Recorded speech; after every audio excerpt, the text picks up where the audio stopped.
Welcome back to Live, Build, Change. I'm excited to continue what we began talking about in yesterday's episode.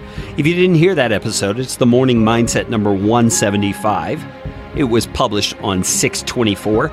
You can find that at livebuildchange.com/morning mindset.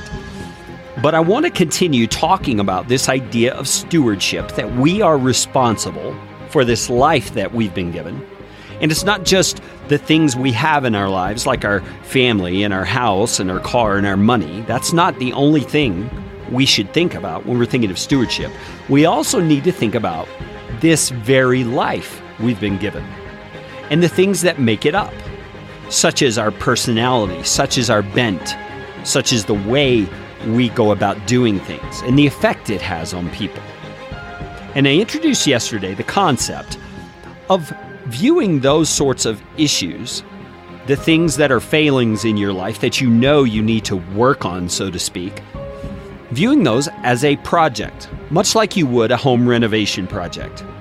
Because when you decide you're going to renovate your kitchen, you allot a certain amount of time to that project. You allot a certain amount of funds and resources to that project. You may allot a certain amount of time to learn about certain things so that you can actually do them, like installing tile, for example. You might get on YouTube and discover how you can do that yourself.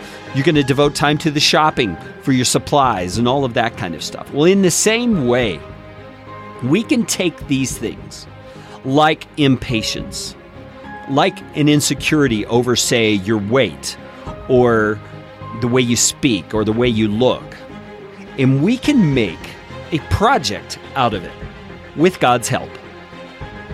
My wife is the one who introduced me to this concept. She just one day off the cuff said, I think you need to make a project out of that. And I don't even remember what it was at the time.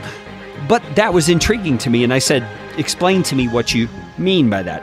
And she explained very much what I just explained to you, that we are responsible. It's our role to address the things in our lives that we struggle with. We're not just to flounder. We're not just to continue on in life hoping that it changes or that God will do a miracle like a parting of the Red Sea and wipe this thing out of our lives. No, it's our responsibility to do something about it, to take action on it. And as I say that, I can imagine some of you may be feeling very, very overwhelmed or intimidated by the concept, because you're looking at the thing that you know in your heart of hearts needs to be addressed. And it is very intimidating. It is huge. It's something you have struggled with for years and years, and you know to overcome that thing is going to be a lot of hard work.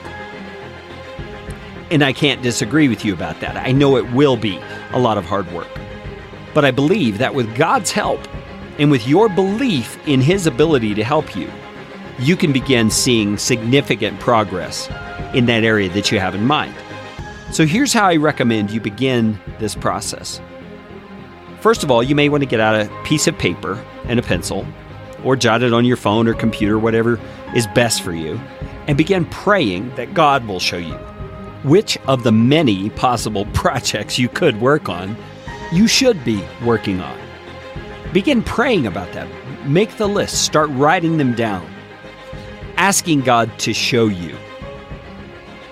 And what I suspect will happen is that each day, as you are praying over that list of things, you jot down impatience, you jot down anger, you jot down insecurity about my weight, you jot down the feeling of condemnation that I often have.